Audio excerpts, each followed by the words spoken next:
Our beloved Boss Mike Cervera.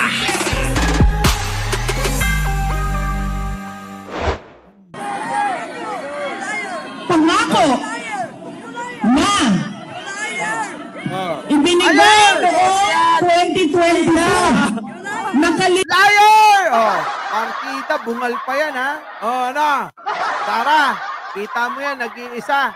At eto pa, mga kababayan, sa baluarte pa niya. Oh, sa baluarte pa niya, mga kababayan, si Buday, pinagsisigawan ng isang Marcos loyalist. Naku, mga kababayan. Ate, tirahin mo. Liar! Liar yan, ate. Oh. Binigay noong 2022. Nakalimutan ng 3 taon. Ngayon ay pangako. Ano, Sara? Oh, ano, Buday? Oh, ano, sabi ni Pachuchay, Buday versus Bungal.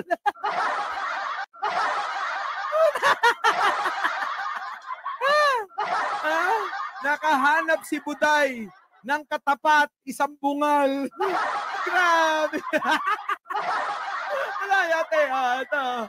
Ano, ate. Sige, Our beloved Boss Mike Ibinigay noong 2022. Nakalimutan ng 3 taon. Ngayon ay pangako na naman ulit. Galit na galit, mga kababayan. Galit na galit si Sarah Buday. Si Sarah Buday, mga kababayan. Abay, nawawala na sa wisyo dahil naririnig niya yung nagwawala. Oo. Alata tayo ba sinasabi eh. Oh. Liar! Ibinigay noong 2022. Nakalimutan ng 3 taon. Ngayon Fuck you daw! Sarah, fuck you ka pala eh. Fuck you! Oo, sabi na. Ito lang. ay pangako na naman Nanlilisik yung mata. Galit na galit, oh. Ito lang. ulit dahil merong darating na halalan. May eleksyon. Oh, inawat na mga kababayan, oh. Inawat na. Oh, si Sarah nawawala na sa bisyo eh. Putik na mga kababayan, ang saya-saya nito. Ha? Kung hindi inawat to mga kababayan, malamang tuloy-tuloy to eh. Tuloy mga ate, huwag kang magpaawat dyan. Oh, sabi rito sa caption, no? Nag-iisang pro-BBM supporter. Oh. Sinubukan gawin Ano? Ha? isang araw doon sa Cebu. Anong nangyari? Isang araw lang. Masakit sa akin kasi ang pinaglalaroan nila ay yung mga tao na nangangailangan. Ayun oh, si Sarah nagsasalita oh. Habang nagsasalita at ang hilig niyan tumungtong sa bangko, mga kababayan. Ito mga kababayan, pag ito nabaldag, pagtatawanan ko to. Oo, kita niyo mga kababayan, no, di ba? Bakit kailangan mo pang tumungtong sa bangko? Kung hindi ka ba naman may tama sa ulo talaga, no? Abay, nasa entablado ka na, tutungtong ka pa sa bangko. Eh, siguro kailangan mo, Sarah, ng isang sariling high chair. Sa ibabaw ng stage, may sariling stage ka pa. Ano? Oh, tuloy. Yung mga tao na napakahirap ang Grabe si Kuyang, oh. buhay, kailangan nila ng murang bigas. Oh, kita nyo, inaawat kasi, mga kababayan, eh. Inaawat, eh. Eh, ang ganda-ganda na sinasabi ni Kuyang, eh, oh. Liar! Fuck you! Grabe, pinakyo-pakyo si Sarah, no? Mga kababayan, ano? Grabe, nakakahiya ka, Sarah. Ultimo baluarte mo, ginaganyan ka ng kapwa mo dyan, no? Diba? Matindi. Yan, mga kababayan. O, eto pa, mga kababayan. Naalala nyo po ba yung nangyaring trahedya na aksidente dyan po sa Maynaiya, mga kababayan? O, eto na po, mga kababayan. Alam nyo po ba na ibinibintang na naman kay Pangulong Bongbong Marcos yan? Nako, eto binara ni Siyang Gasa etong mga DDS. Ano? Itong isang DDS na nag-post pa. Oo. Eh sabi ba naman mga kababayan, eh kasalanan daw ni Pangulong Bongbong Marcos yan. Explain ko lang ho mga kababayan. Explain ko lang ho. Alam niyo po ba, mga kababayan, na ang NAIA po, eh dati ho nga pinakumpuni ni Digong yan. Alam niyo po ba yung mga semento na parang harang? Ang tawag sa amin kasi balad yan eh. Balad. Oh, ewan ko sa inyo. Eh sa amin, balad ang tawag dyan eh. Sa Ilocano. Oh, eto yun mga kababayan, yung nangyari. Pakita ko mo muna ha. Pakita ko. Eto na. Mga tao po, doon po muna lahat. Eto po mga kababayan, yung naaksidente. Opo ha, eto po yun, naaksidente. Ito ha, mga kababayan. Oh. Ito po yung aksidente nangyari. Malungkot po itong nangyari na to ha. Ayan oh. Kita nyo, ang daming mga nasagasaan. Oh. Dalawa po daw yung namatay dito. Yung isa po, eh, anak ng OFW, mga kababayan. Oh. Mga tao po, doon po muna lahat. Ayun, mga kababayan. Oh. Di po ba napansin po ninyo? Ayan. Oh. Nakikita nyo po ba ito? Itong harang na are, itong parang parang poste. Nandito sa gitna. Alam nyo po ba yan? Pinagawa, mga kababayan, kung ilang milyon? 8 million po! Ha? Ang pinagawa. Oh. Ha? Ang pagkakagawa niyan, mga kababayan, nung panahon ni Digong. Ari po, ito. Parang nandito sa harang ito, itong gitna na to. Abay, ipinatong lang pala yan. Hindi po pala matibay. Samantalang mga kababayan, ang proyekto na yan, na ilang piraso, 8 million ang halaga. Grabe. Grabe kumikbak ng pera, mga kababayan, nung panahon ni Digong. Biruin niyo, 8 million, ilang piraso lang yan. 8 million, mga kababayan. Oh, kita nyo? Eh baka nga nagkakamali pa ako eh, ng pagkakasabi. Hindi nga ako sigurado kung 8 million ho ang isa niyan eh. Ha, mga kababayan? Oh, kita nyo, 8 million? Oh, tapos kita nyo, walang katibay-tibay. Para lang naghulma ng isang poste na maliit at inilagay at ipinatong lang dyan. Kasi po mga kababayan, ang purpose po talaga niyan, pangharang sa mga sasakyan. Kaso, imbis na ito ay maging pang-depensa para sa mga taong nakapila, abay hindi ho umubra. Abay isang kahit nga daw yung yung trolley, mga kababayan, yung trolley, ang bumangga dyan, bubuwal. Kasi nga po, nakapatong lang. Grabe talaga, yung panahon ni Duterte. Oo, lahat na lang ng pwedeng pagkakitaan. Pinagkakitaan nila. Yan po yan. Oh. Tao po, doon po muna lahat. Sige po, dito po muna kayo ng side. Sige po. Yan po yun, yung sasakyan na ito. Yung nagkamali ho ng apak. Oh.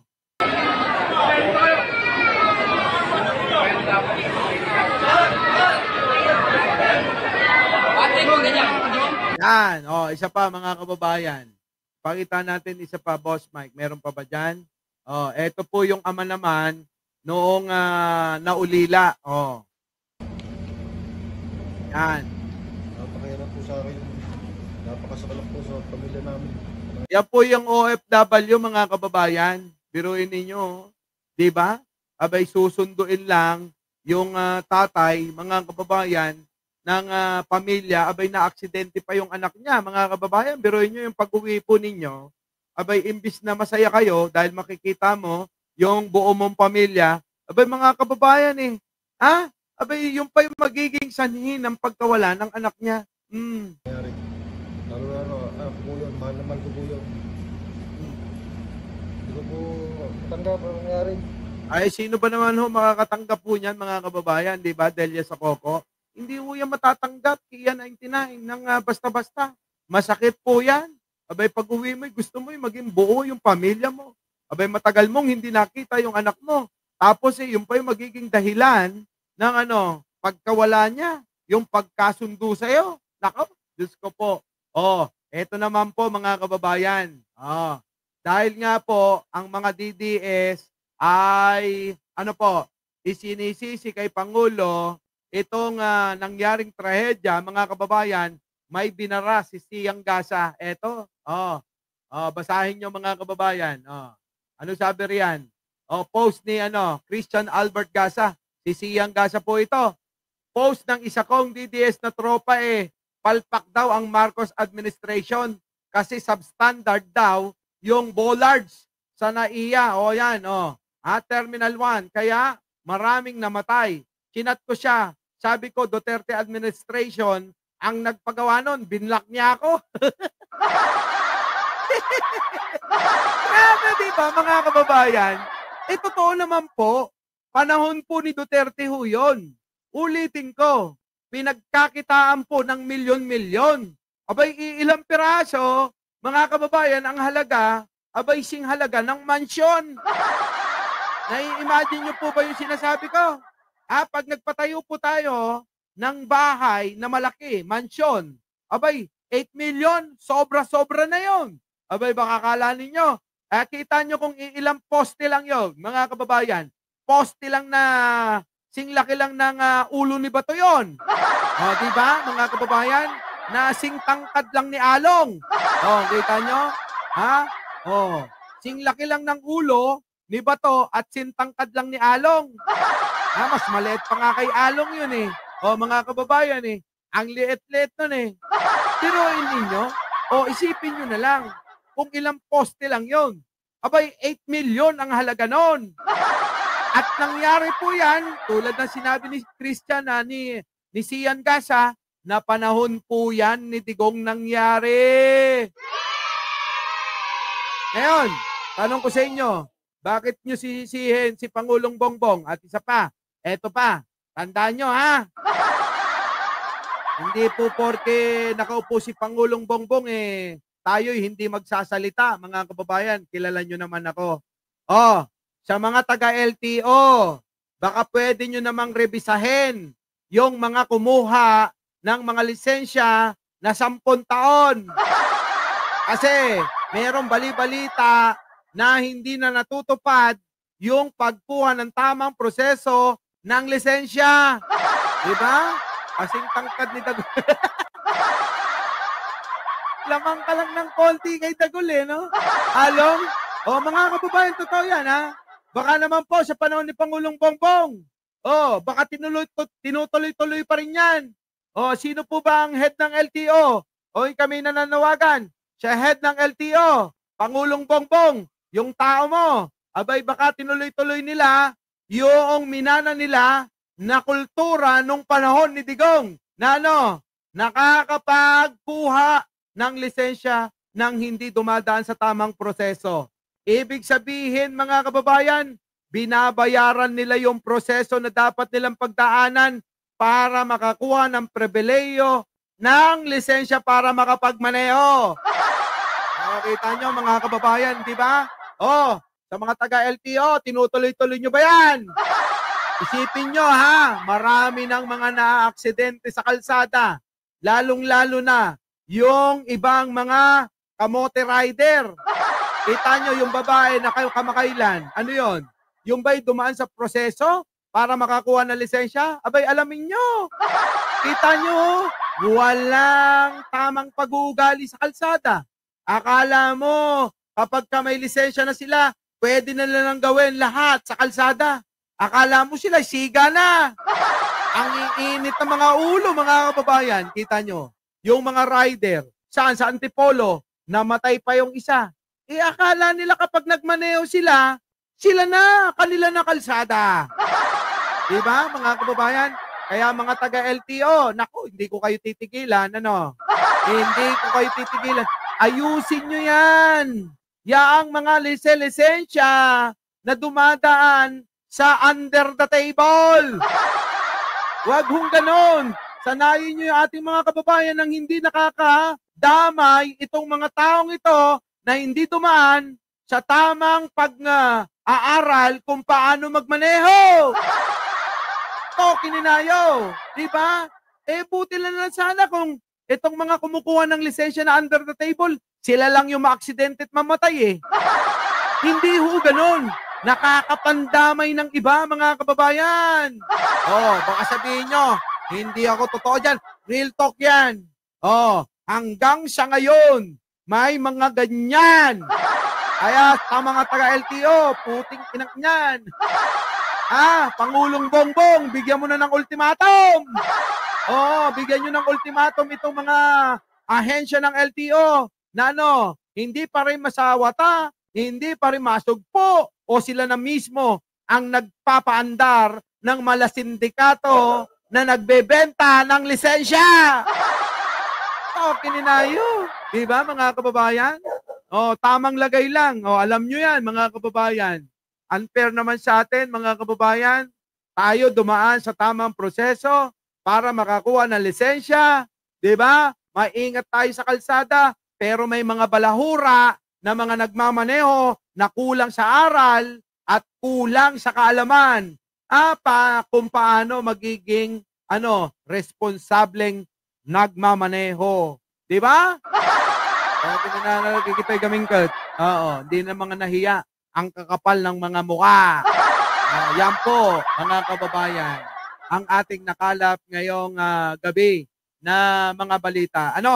So mga kababayan, kita-kita po tayo bukas. Wag natin tigilan tong LTO, mga kababayan, sapagkat mga kababayan, napakarami na na-aksidente sa kalsada. Ay kita nyo na lang nung nakaraan,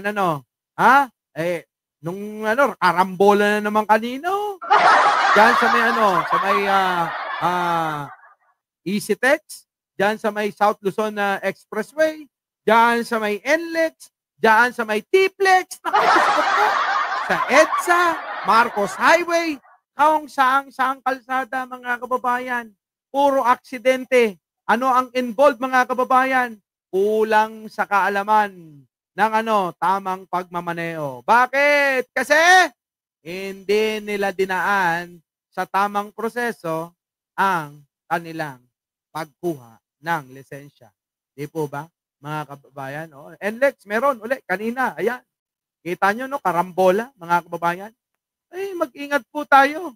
Minsan, mga kababayan, pagka ganyan ng ganyan, biruin mo, nakapila ka lang bigla na lang aandarang ka.